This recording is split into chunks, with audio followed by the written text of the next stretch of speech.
attorney, and his name is Erik, and I can't wait for you to meet him. He's going to tell us all about him, his firm, his story. And before I bring him on, I want to play this video for you so that you can get a little recap of what Care Sandwich is all about.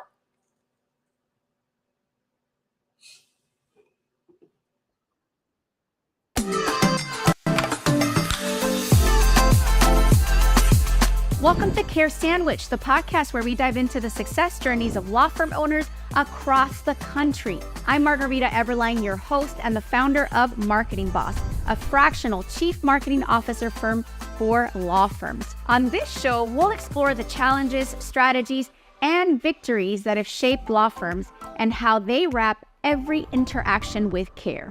Because we believe that caring isn't just a value, it's a strategy for success. So grab your favorite sandwich, sit back, and let's dig into a conversation filled with insight, inspiration, and of course, a lot of care.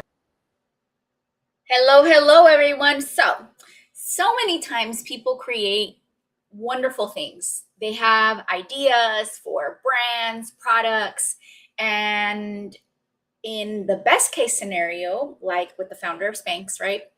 These ideas are protected and they're monetized. And then in the worst case scenario, they are not. And my next guest is going to talk to us about how to avoid that worst case scenario and stay within best case scenario and actually protect all the wonderful things that you're out there creating.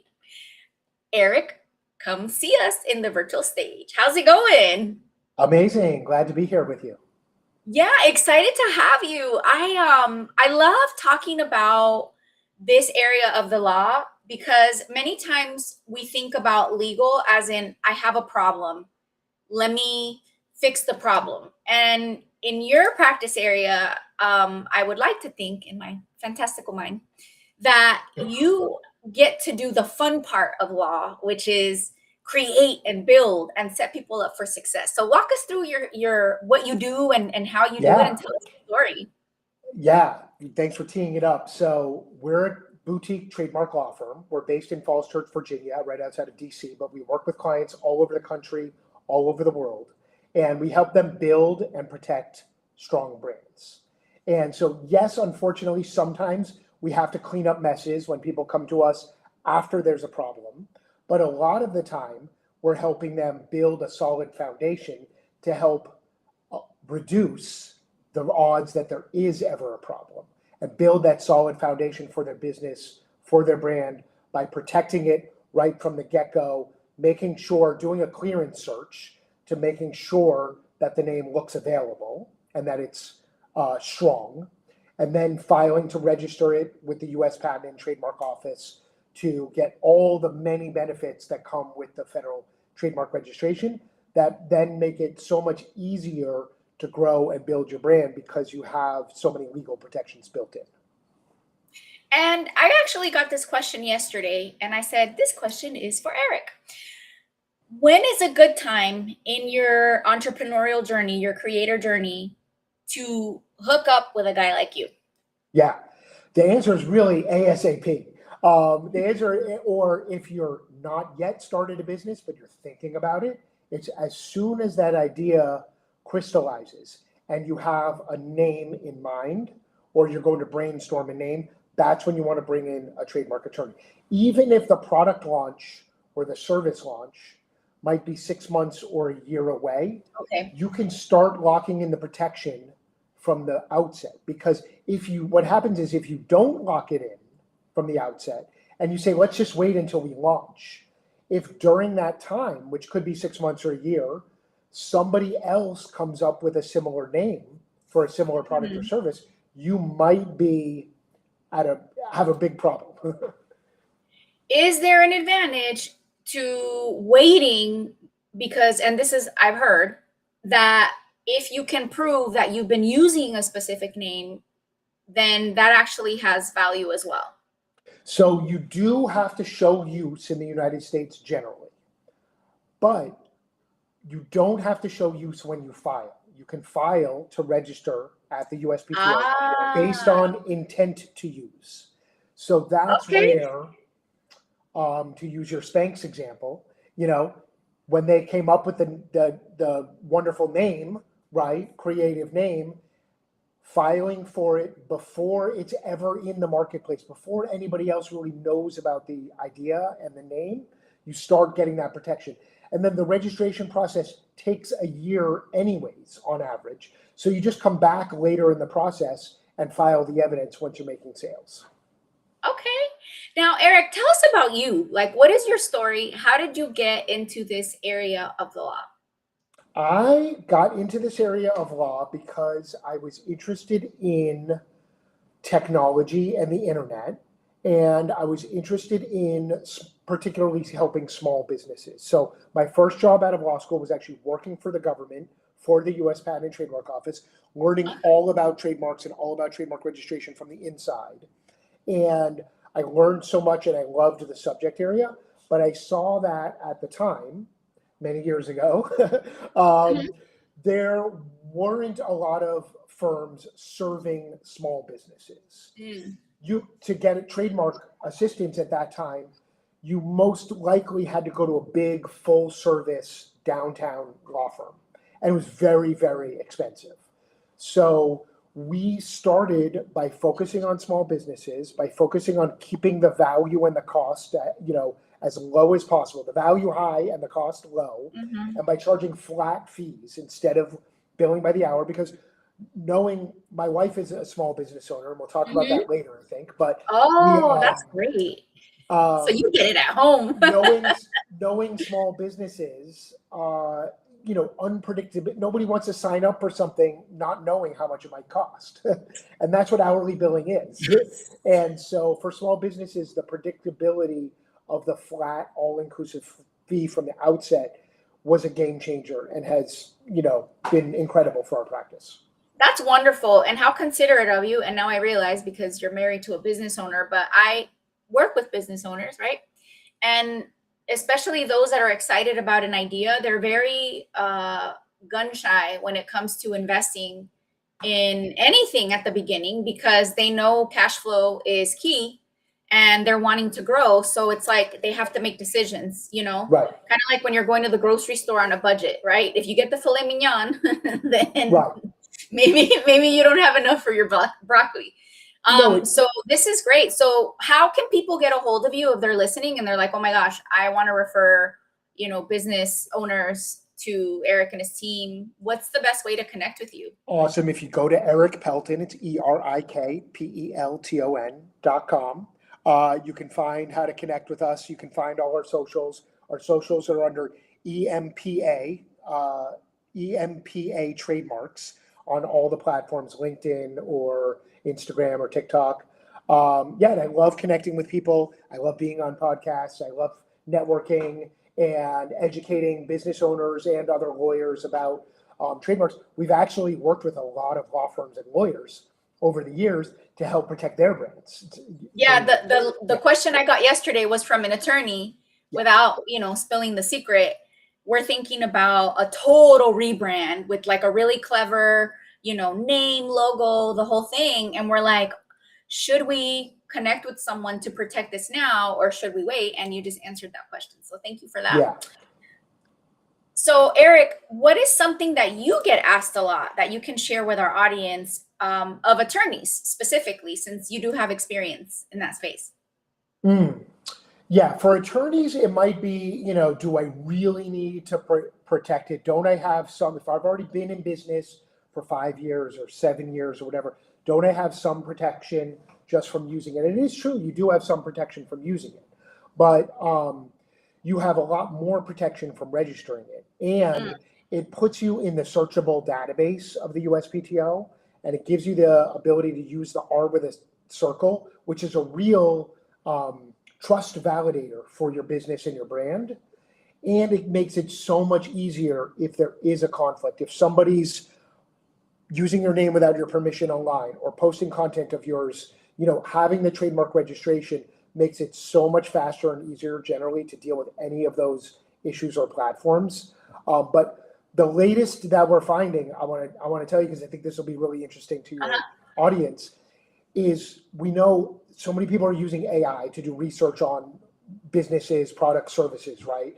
And AI is looking for trust validation for all the different search results. in terms of how it categorizes. So if you've won awards or you've been quoted in major newspapers, those are trust signals that the AI loves. Well, a registered trademark is also a trust signal, just like that, right? Because it's Okay. showing that you've invested in your brand. It's showing that you're legitimate, you've been around, you're protected. And we're finding that the AI knows that also. And so it definitely can't hurt, and it probably helps to have registered trademark, registered intellectual property. Okay, so then I'm gonna throw out a free idea and you'll tell me how this would work. Like, if I want to be found in AI, what I'm understanding is it helps me to maybe come up with a trademark with some keywords. I'm adding my marketing thinking to it. Like, if I want to be known as the marketing lawyer, right? Then I would be the marketing, the best marketing attorney law. Like, I can trademark that, and that would actually help me show up in AI searches.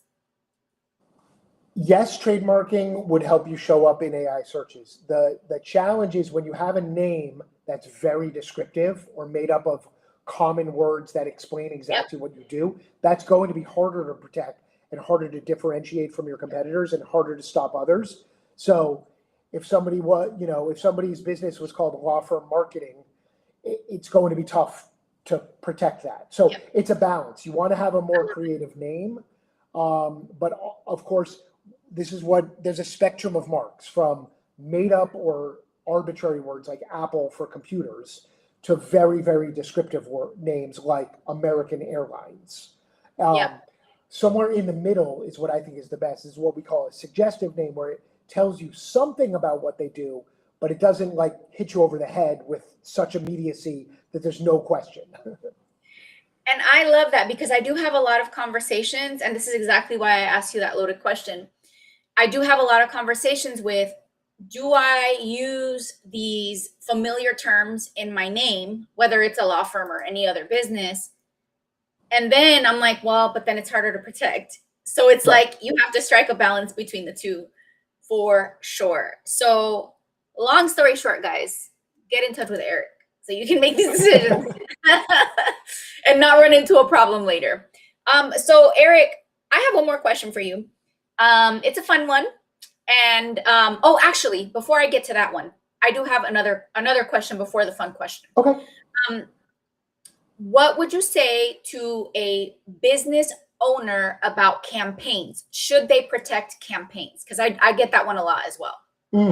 If there's a creative name for it, absolutely.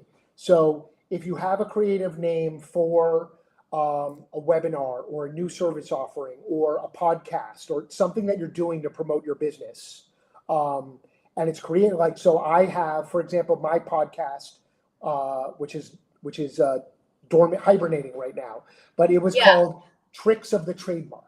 So I registered and protected that brand name. So yes, if you have a campaign with a catchy name or a catchy slogan, you absolutely want to protect it to make sure that if you would be upset, here's what I also tell clients: if you would be upset if somebody else is using that name, then you should protect it. Love it, love it, love it, love it. Okay, now the fun question. So I ask every guest, what is your favorite sandwich? Okay. So and I is it told trademark?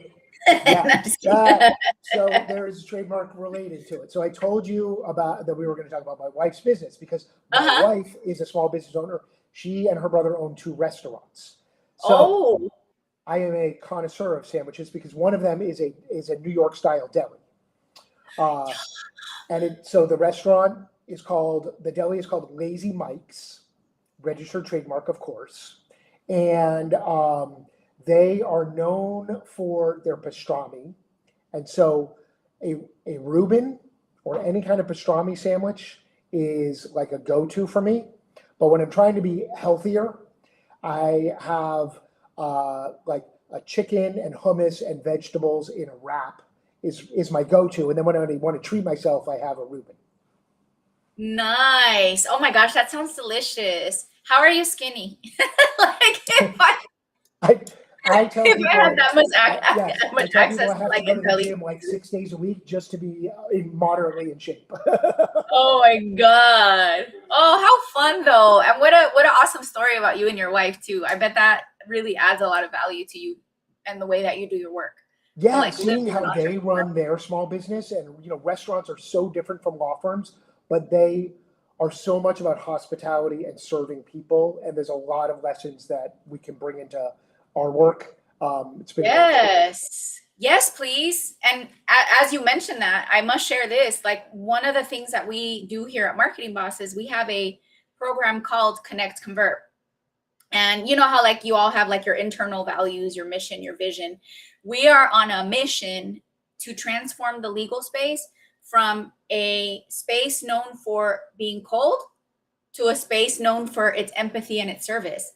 And a lot of the principles that we bring in the law firm sales training that we do through our program really have been inspired by like just service. Like when, in the restaurant industry, when you go to a restaurant, they don't ask you, like, would you like XYZ? Like they say, hey, we have these wonderful choices today. Which one would they bring the dessert tray, right? So a lot of those strategies work really well with law firms. So I love that. You're already doing that. That's I great. love that, and I read the book last year, Unreasonable Hospitality. That's Yeah. about building and running a restaurant, and I thought it was a tremendous book, and I made my whole staff read it. Oh my gosh, that's wonderful. Well, Erik, it has been a pleasure to interview you. For those of you that tuned in, I hope you enjoyed this conversation as much as I did. And Erik, I will see you backstage, and we'll see you on the next episode of Care Sandwich. Thank you.